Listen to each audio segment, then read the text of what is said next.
तो दोस्तों, मैं आपका दोस्त एडवोकेट सरोज सिंह। दोस्तों, मैं इस वीडियो में CISF एक्ट और रूल के बारे में बताना चाहता हूं। जैसा कि आप सबको मालूम है, CISF के स्पेशली CISF पर्सन को तो मालूम होता है, क्योंकि ये CISF एक्ट जो बनी हुई है 1968 बनी हुई है और रूल 2001 की बनी हुई है। अब बहुत लोग मेरे से ये क्वेश्चन पूछते हैं कि सर ये दोनों में क्या डिफरेंस है। मैं तो एज ए लेमैन की तरह मैं समझा देना चाहता हूँ कि भैया ये लेमैन भी समझ जाए कि भाई ये होता क्या है एक्चुअली।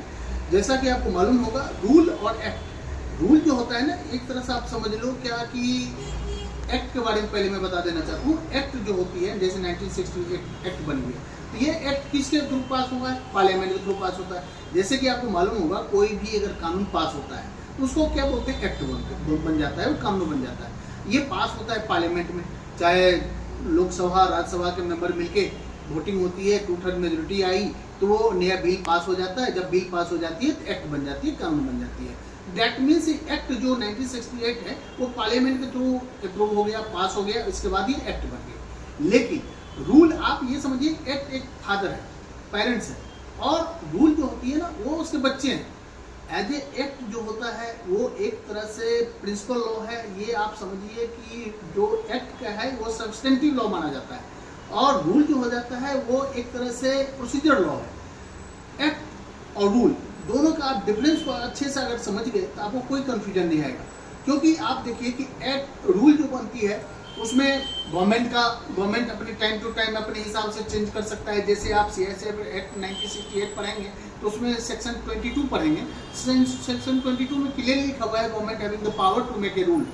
दैट मीन्स मतलब समय समय पर जैसा लगा सिचुएशन सर्कमस्टेंसेस बाय सर्कुलेशन, इस तरह से रूल को बना सकते हैं। समय समय पर अमेंडमेंट भी होता है, ऐड होता है, डिलीट होता है, ओमिट होता है, ये सब प्रोसीजर चलते रहता है। लेकिन मैंने जैसे आपको बताया कि सब्सटेंटिव लॉ, प्रोसीजर लॉ, हर एक लॉ में, जैसे सब्सटेंटिव लॉ क्या हो गया, ये वेल एस्टेब्लिश्ड लॉ है, पहले से बना हुआ है लॉ। और प्रोसीजर लॉ मतलब उसको फॉलो करते हैं। जैसे रूल में आप चले जाएंगे, रूल 34 आप देखते हैं CISF का, तो रूल 42 में क्या हुआ? प्रोसीडिंग, डिपार्टमेंटल प्रोसीडिंग बात हम बताई हुई है।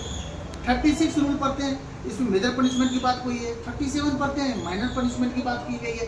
तो ये एक्ट और रूल में आप ये समझो कि रूल एक्ट जो होता है वो एज ए बैकबोन होता है, स्केलेटन मान के सकते हैं शरीर का। जैसे स्केलेटन बॉडी का जो पिलर होता है ना, उसे किसी मकान का पिलर होता है, वही होता है आपका एक्ट। लेकिन रूल जो होता है, आप समझो कि शरीर में जैसे स्केलेटन हुआ आपको एक्ट, और उसके बाद आप रूल में चले आते हैं, जैसे ब्लड हुआ, फ्लेश हुआ, मांस जो बॉडी में होते हैं, वो सब क्या हो गया? रूल हो गया।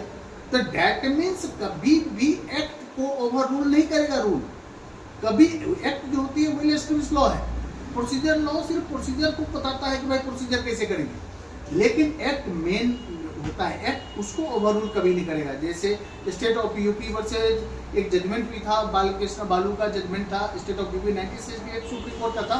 उसमें सुप्रीम कोर्ट ने पहले ही बता दिया था कि भैया एक्ट को ओवर रूल नहीं करेगा, एक्ट जो बनी हुई है वेल एस्टेब्लिश्ड लॉ है, उसी को हिसाब से चलेंगे। और इसके बाद मैं ये बताना चाहता हूँ कि एक्ट का जो मेन प्रिंसिपल होता है, जैसे प्रिंसिपल सब्सटेंटिव लॉ क्या हो गया, वेल एस्टेब्लिश्ड लॉ हो गया। तो आप किसी भी तरह आप पढ़ते हैं, जैसे आप CPC पढ़ेंगे, क्रिमिनल लॉ पढ़ते हैं, तो CPC में भी क्या होता है, अगर मान लो दो आपका प्रोसीजर लॉ है, एक होता है क्रिमिनल का प्रोसीडिंग कैसे चलेगा। मान लो ठीक है, हमको IPC इंडियन पेनल कोड करते हैं, अब तो BNSS हो गया है। जैसे वो मान लो चोरी, अब चोरी के बारे में हमको बता दिया गया है कि भैया मैंने थेफ्ट किया, थेफ्ट करने के बाद थेफ्ट का पनिशमेंट हमको देने का प्रोसीजर कहाँ होगा, तो किसको फॉलो करेंगे? CRPC को। जिसके कारण मान लो चीटिंग किया मैंने, 420 की, अब 420 तो मेरे पे चार्ज लगा, लेकिन चार्ज को प्रूव करने की जो पूरी प्रोसीडिंग होगी, किस तरह से प्रोसीड किया जाएगा, वो आपको क्रिमिनल लॉ के थ्रू होगा, क्रिमिनल लॉ प्रोसीडिंग CRPC के थ्रू होगा। उसी तरह सिविल, आप सिविल में चले जाओ तो सिविल प्रोसीजर, सिविल का प्रोसीडिंग कौन फॉलो करेगा?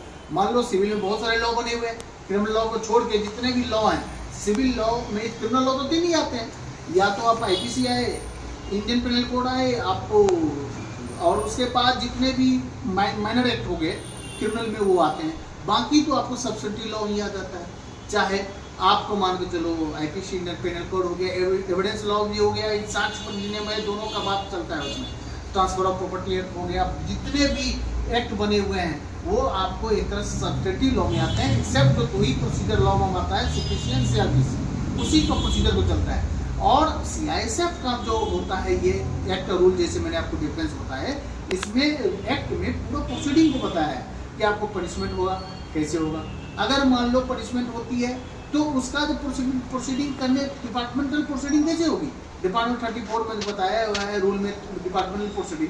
तो उसमें प्रोसीडिंग में क्या होगा कि भैया आप पे चार्ज फ्रेम होगा, मेमोरेंडम ऑफ चार्ज इशू किया जाएगा, आपको टाइम दिया जाएगा रिप्रेजेंटेशन देने का, आप उसके बाद डिपार्टमेंटल प्रोसीडिंग होगी, विटनेस की एग्जामिनेशन होगी, एग्जामिनेशन होने के बाद आपका दिया जाएगा क्रॉस एग्जामिनेशन करने का, नेचुरल जस्टिस को ध्यान में रखते हुए, आर्टिकल 14 को ध्यान में रखते हुए, आर्टिकल 19 को ध्यान में रखते हुए, ये सब पूरा प्रोसीजर को फॉलो करते हुए आपको रूल के हिसाब से उसको पनिशमेंट डिफाइन किया जाता है।